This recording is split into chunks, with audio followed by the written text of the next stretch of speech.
వినాయక చవితి ముందు రోజు గౌరీ పూజ ఎందుకు చేస్తారు?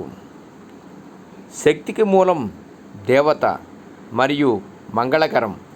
మంగళప్రదానికి సంకేతంగా గౌరీదేవిని పూజిస్తారు. గౌరీ పండుగను భారతదేశంలోని అనేక ప్రాంతాల్లో జరుపుకుంటారు.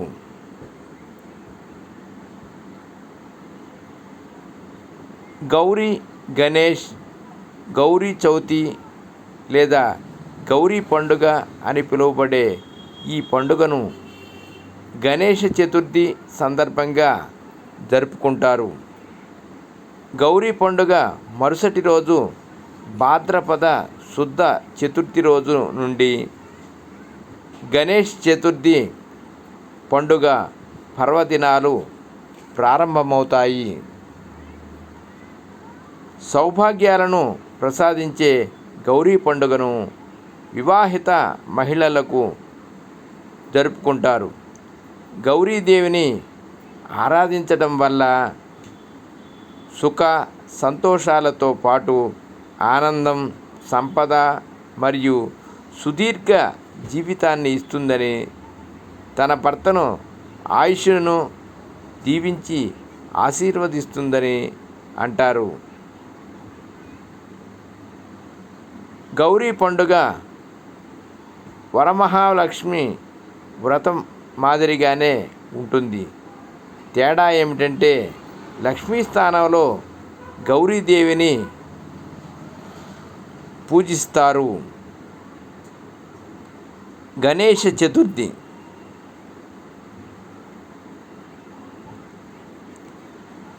సిరి సంపదలు సమృద్ధిగా, జ్ఞానం, గొప్పతనం, దీర్ఘాయువు, ఆరోగ్యం వంటి మంగళప్రదాలను ప్రసాదించేవారు గణేశుడు. పంచాంగం ప్రకారం పండుగ భాద్రపద మాసంలో వస్తుంది. అన్ని వేళలా కరుణ కలిగి ఎల్లప్పుడూ ఆశీస్సులను ప్రసాదించే గణేష్ను ప్రసన్నం చేసుకోవడానికి ప్రజలు గణేష చతుర్థిని జరుపుకుంటారు. ఈ పండుగను ఇంటి సాంప్రదాయాల ప్రకారం 1 రోజు, 3 రోజులు, 7 రోజులు, 10 రోజులు జరుపుకుంటారు. కొంతమంది గౌరీ గణేశుడి విగ్రహాన్ని గౌరీ ఇంటికి తీసుకువస్తారు. మరో ఇద్దరు గౌరీ విగ్రహాలను కూడా తెచ్చి గణేశుని సోదరీమణులలాగా ఆరాధిస్తారు.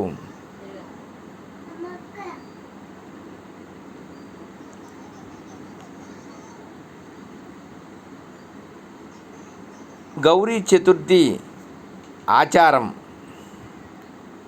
మహిళలు చతుర్థికి ముందు రోజు గౌరీదేవిని పూజించడం ఆచారంగా వస్తోంది. అమ్మ విగ్రహాన్ని పసుపుతో అలంకరించి బియ్యం లేదా ధాన్యాల కలశం ఉంచడం జరుగుతుంది. పూలు, పండ్లు సమర్పించి పూజిస్తారు.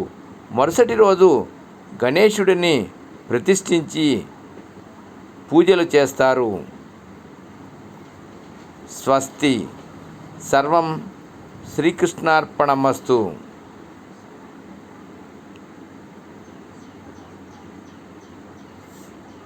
లోకా సమస్త సుఖినో భవంతు.